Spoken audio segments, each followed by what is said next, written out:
يثبت الله الذين آمنوا بالقول الثابت في الحياة الدنيا وفي الآخرة. But Yasir Qadhi, and I know him personally, so I'm not talking about him because I'd rather talk to him privately. But if you're saying that he was Salafist 10 years ago or 15 years ago and he's something else now, then I would say, if that's your definition, he was better back then than he is today. He didn't have shak in the preservation of Quran back then. He didn't say worshipping a qabr is not shirk back then. So if that's what you mean, then alhamdulillah, I wish he had stayed back then.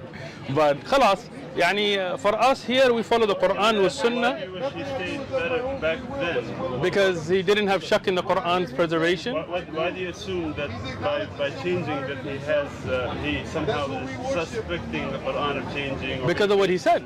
You haven't watched his videos on it? I have. Okay, so when he was asked, could you write out the Quran today if we didn't have the Musahif and things as in the Warsh or an Asim, and he said you could not, right? So don't you think that's problematic? Before I show you what he said, you guys are going to ask, how do you know this is really Yasir Qadhi? How do you know really this is Yasir Qadhi's speech? How do you know it's his email address? How do you know he really sent these emails? Well, as you can see, the email address that has been highlighted, yqadhi@gmail.com. This is the same email address that we find on Dr. Yasir Qadhi's Facebook page. So no doubt it's his email. What further clarifies and brings clarity to this is that Dr. Yasir Qadhi tweeted one of his followers saying, email me at yqadhi@gmail.com, which is this very email. So no doubt this is Yasir Qadhi's email address. So what is it that Yasir Qadhi said that shows to us, that indicates to us that his religion began to change at Yale University? Dr. Yasir Qadhi, he mentions, I personally am aware of around a dozen Muslims in academia who have had major crisis of faith, and perhaps one who has left the faith because of this issue. What is this issue? Don't worry, we'll discuss it very shortly, inshallah ta'ala. He continues, and I also confessed on this list that my own personal crisis of knowledge, I wouldn't really call it a faith crisis, although perhaps it came close, was when I entered into this realm during my first year at Yale and felt my world come crashing down in front of me. I did not know what to believe about the ... Don't worry, this ... he didn't, the thing about which he did not know what to believe, inshallah ta'ala, that's what the main discussion is about. I'm going to share it with you shortly. But for now, I want you to realize Yasir Qadhi's faith has been affected. It's been affected by Yale University, and I'm going to show you this thing that caused him to have a faith crisis. I'm going to prove to you today that it's corrupted his religion, and it's with him still till today.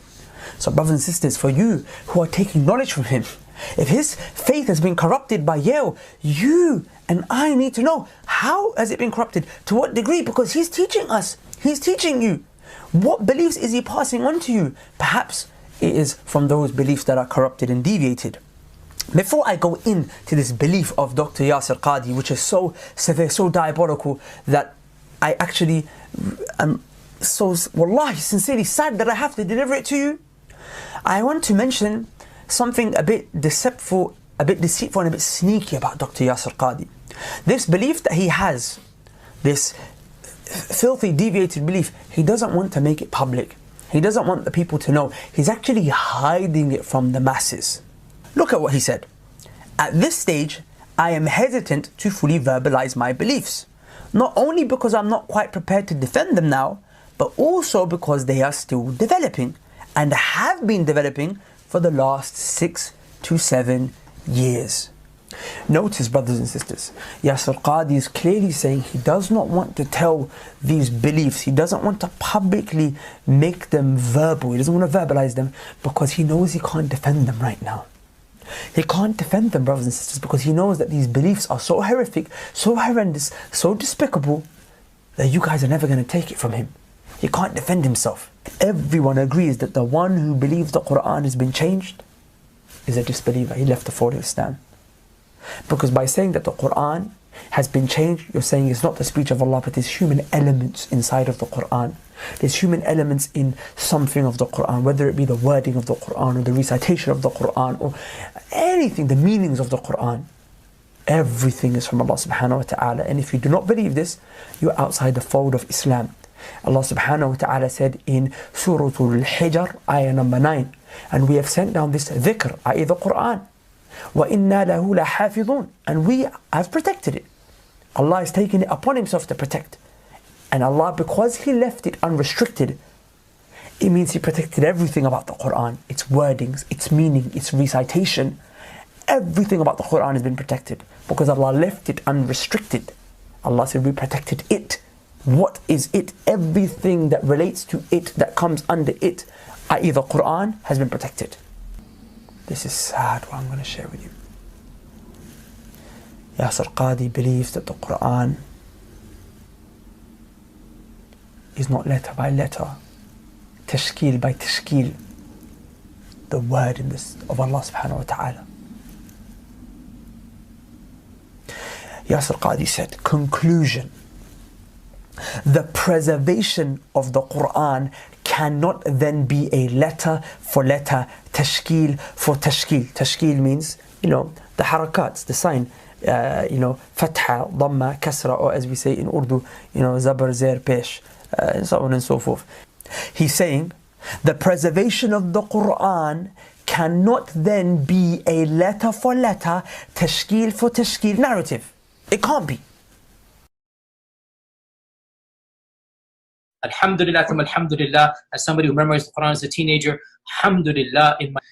If I were to give you a blank mushaf, yeah, and tell you to write what is munazzal verbatim from Allah into that mushaf with no human interference, would you write something which corresponds? It's not an easy answer. It's not an easy yes or no. It is enough for the Muslim to believe that the I think Quran this should be an easy yes or no, though. Yes, Qadhi. I have to.